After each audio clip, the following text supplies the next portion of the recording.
Miss Gould makes a difference in the lives of her students by actually helping them beyond just academics. I have come to her multiple times throughout the day for support, and she is just always willing to listen. If she sees that you're just having a bad day, she'll pull you aside and ask you what's wrong. Like, if you need help with anything, she's always the one that you can come to. Miss Gould is super kind and inspiring, and her door is always open for whatever you need.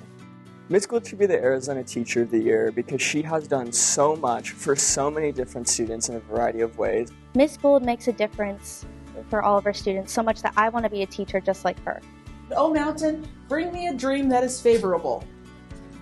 Pause really quick. Why would Gilgamesh want a positive dream? Premonition. Okay, maybe motivation? So he can do what he did with Enkidu and get a premonition so that we can prepare. Oh, good connection back to Enkidu. So when I stand up in front of a class, knowing that I'm an integral part of their future, honestly, it's one of the most humbling experiences that I think anyone can ever go through. It's challenging every day, but it's also exciting.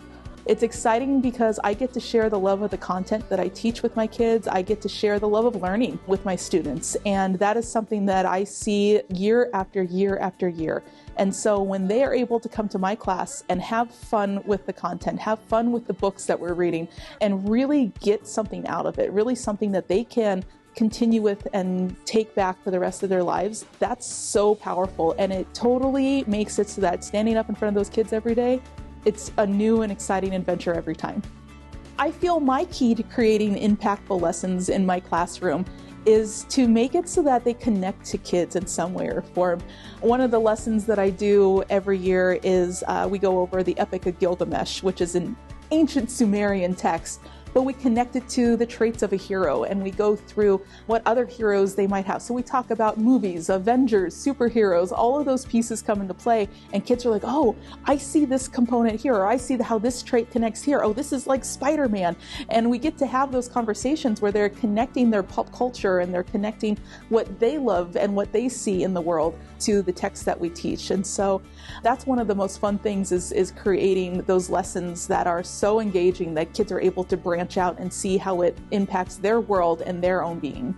So Gilgamesh wants to be known as the good guy. He wants to be known as the hero, and so he wants to defeat this great monster for the glory. He wants to be remembered for that. And if he goes and defeats him, does he get glory?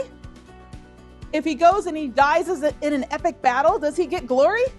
Yes. A little less, but still glory. All right? Because they wanted to die in battle. That would be the trademark of a hero, right? I think the hardest part about teaching in today's world is currently this attack that we see on learning and the attack that we see on our ability to teach. And I think what we see are teachers that are going above and beyond to make sure that our kids have critical thinking skills despite some of the obstacles that have been put in place. I choose to stay and teach because it matters. It matters every single day. It matters every single minute.